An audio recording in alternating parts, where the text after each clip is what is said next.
Hi dears, എല്ലാവർക്കും നമസ്കാരം. ചെമ്പനീർ പൂവിൻ്റെ മറ്റൊരു വിശേഷത്തിലേക്ക് എല്ലാവർക്കും സ്വാഗതം കേട്ടോ. അപ്പോൾ ഇന്നലെ പറഞ്ഞ കഥയുടെ ആ ഒരു ബാക്കി കഥയായിട്ട് ഞാൻ എത്തിയിരിക്കുന്നത്. എന്തായാലും നമുക്ക് ആ ഒരു കഥയിലേക്ക് പോയാലോ. അങ്ങനെ നമ്മുടെ സച്ചിയും രേവതിയും കൂടി ആദിയുടെ സ്കൂളിലെത്തി നിൽക്കുകയാണല്ലോ. അപ്പം അകത്ത് PTA മീറ്റിങ്ങൊക്കെ നടക്കുക. സച്ചിയും രേവതിയും കൂടി ക്ഷേത്രത്തിൽ പോയിട്ട് മടങ്ങി വരുന്ന സമയത്ത് ഇനിയിപ്പം അച്ഛൻ്റെ മീറ്റിംഗ് കഴിഞ്ഞ് കാണുമോ? അങ്ങനെയാണെങ്കിൽ അച്ഛനെയും കൂടെ കൂട്ടിയിട്ട് പോരാം. അതുമല്ല, ആദിയും അവൻ്റെ അമ്മുമ്മയും കണ്ട സ്ഥിതിക്ക് ആദിക്ക് എന്തെങ്കിലുമൊക്കെ വാങ്ങിക്കൊടുക്കാൻ സച്ചിയേട്ടാന്ന് പറഞ്ഞ് നമ്മുടെ രേവതി സച്ചിയുടെ അടുത്തേക്ക് ചെല്ലുക. അപ്പോൾ സച്ചി പറയുന്നുണ്ട്, അതിനെന്താ രേവതി, എനിക്കും ആദ്യം ഒരുപാട് ഇഷ്ടമാണ്. അതുകൊണ്ട് തന്നെ അവൻ എന്തെങ്കിലും സാധനമൊക്കെ വാങ്ങിച്ചു കൊടുക്കാൻ എനിക്ക് ഒരു മടിയില്ല എന്ന് പറഞ്ഞ് നമ്മുടെ സച്ചി അവിടെ അങ്ങനെ നിൽക്കുക. അങ്ങനെ കുറച്ച് പാരൻസൊക്കെ അവരുടെ മക്കളുമായിട്ട് അവിടെ നിന്നും പോകുന്ന സമയത്ത് വരികയാണ് നമ്മുടെ ആദ്യക്കുട്ടനും വിമലാമ്മയും കൂടി. അപ്പോൾ വിമലയാണെങ്കിലോ സച്ചിയും രേവതിയും കണ്ട പാടെ തന്നെ, ദൈവമേ ഇതുങ്ങൾ ഇവിടുന്ന് പോയില്ലേ, ഇനി ഇന്നത്തോടു കൂടി തൻ്റെ എല്ലാ കള്ളക്കളികളും പൊളിയുമല്ലോ, എൻ്റെ ഭഗവാനെ എല്ലാം നീ തന്നെ കാത്തോളണേന്ന് പറഞ്ഞ് വിമല നമ്മുടെ സച്ചിയുടെയും രേവതിയുടെയും അടുത്തേക്ക് നടന്നു വരിക.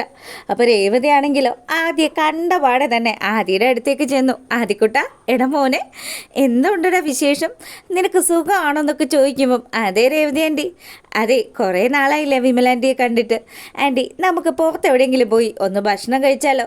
ഏയ് അതൊന്നും പറ്റില്ല, ഇപ്പം തന്നെ പല പല തിരക്കുകളൊക്കെ ഉണ്ട് മോളെ, വീട്ടിൽ ചെന്നിട്ട് ഒരുപാട് പണിയൊക്കെ ഉണ്ട്, പറമ്പിൽ കുറച്ച് പണിയൊക്കെ ഉണ്ട്, അതുകൊണ്ട് ഇപ്പം എന്തായാലും നടക്കില്ല എന്ന് പറഞ്ഞ് വിമല കൊച്ചിനെയും കൊണ്ട് അവിടുന്ന് എസ്കേപ്പ് ആകാൻ നോക്കുക. അപ്പോഴത്തേക്കിനും രേവതി പറഞ്ഞു, എന്താ ആൻറ്റി ഇത്, ഒരുപാട് നാൾ കഴിഞ്ഞിട്ട് കാണുന്നതല്ലേ, ഞങ്ങൾക്ക് ആദ്യം വലിയ ഇഷ്ടമാണ്, അതുകൊണ്ടാണ് ഞങ്ങൾ ഇന്നാൾ ആദ്യം ദത്തെടുക്കുന്ന കാര്യമൊക്കെ ചോദിച്ചത്.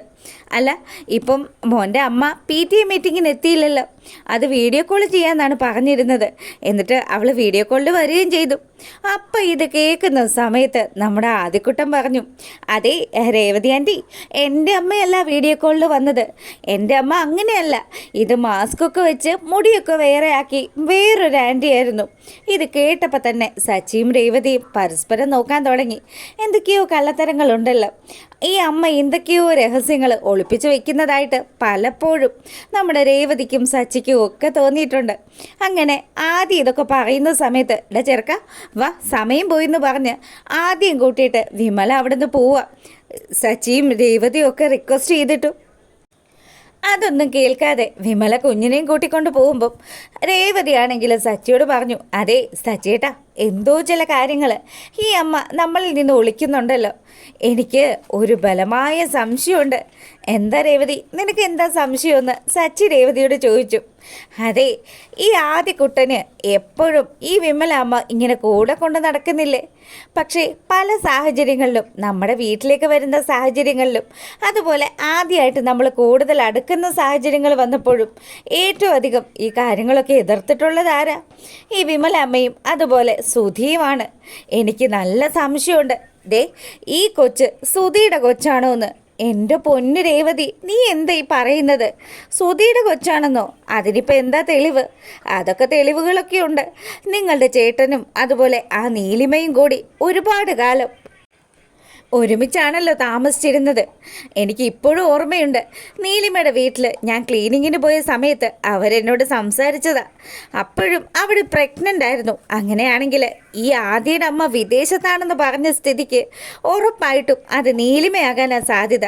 നീലിമയാണ് ആ കൊച്ചിൻ്റെ അമ്മയെങ്കിൽ അതിൻ്റെ അച്ഛൻ മിക്കവാറും നിങ്ങളുടെ ചേട്ടൻ തന്നെ ആയിരിക്കും. അതുകൊണ്ടാണ് പല സാഹചര്യങ്ങൾ വന്നപ്പോഴും ഒക്കെ നിങ്ങളുടെ ചേട്ടൻ ആദ്യയുടെ കാര്യത്തിൽ പ്രത്യേക ഒരു കരുതലൊക്കെ വെച്ചത്. ദേ ഒന്ന് ആലോചിച്ച് നോക്ക്, അന്ന് ആദ്യം വീട്ടിൽ വന്ന് റെസ്റ്റ് ചെയ്യട്ടെ എന്ന് പറഞ്ഞതാരാ? നിങ്ങളുടെ ചേട്ടനല്ലേ എന്ന് രേവതി ചോദിച്ചു.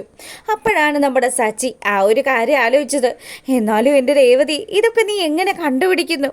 അതൊക്കെയുണ്ട്, പല കാര്യങ്ങളും കൂട്ടി ആലോചിച്ച് കഴിയുമ്പം നമുക്ക് മനസ്സിലാകും. അല്ല രേവതി, എന്നാലും ആ പെണ്ണ് മീറ്റിങ്ങിന് പങ്കെടുത്തത് മാസ്ക് ധരിച്ചിട്ടാന്ന് പറഞ്ഞു, അതെന്തിനാ ഇപ്പം അവള് അങ്ങനെ ആ മീറ്റിംഗ് അറ്റൻഡ് ചെയ്യുന്നത്? എൻ്റെ സച്ചിയേട്ടാ, അച്ഛനാ ഇവിടെ ജോലി ചെയ്യുന്നതെന്ന് നിങ്ങളുടെ ചേട്ടൻ പറഞ്ഞ് നീലിമ അറിഞ്ഞു കാണും. അയ്യോ, അപ്പം അങ്ങനെയാണെങ്കിൽ പാവം ആ പൗഡർ ഏട്ടത്തിയെ ഇവൻ പറ്റിക്കുകയാണല്ലേ. ആ അതെ അതെ ശ്രുതി അതൊക്കെ ആലോചിച്ച് നോക്കുമ്പം നല്ല വിഷമമൊക്കെ ഉണ്ട്. ശ്രുതിയെ നിങ്ങളുടെ ഏട്ടൻ പറ്റിച്ചുകൊണ്ടിരിക്കുക. എൻ്റെ പൊന്നേ, അവൾ അതിലും വലിയ താപ്പാനയാണ്. നീ ഉദ്ദേശിക്കുന്ന പോലെയൊന്നും അത്ര പാവമൊന്നുമല്ല ശ്രുതി.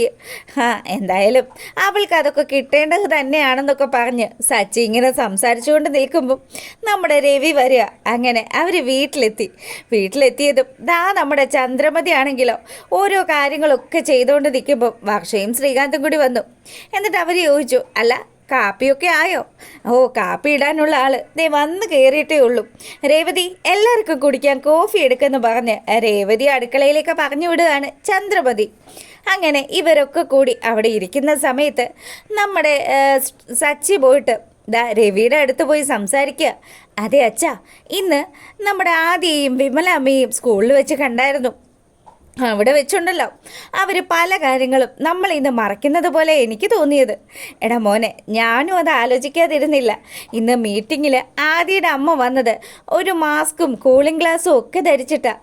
അതുമല്ല, അവരെ കണ്ടാൽ ഒട്ടും തിരിച്ചറിയാത്ത രീതിയിലാണ് അവരിന്ന് മീറ്റിംഗ് അറ്റൻഡ് ചെയ്തത്.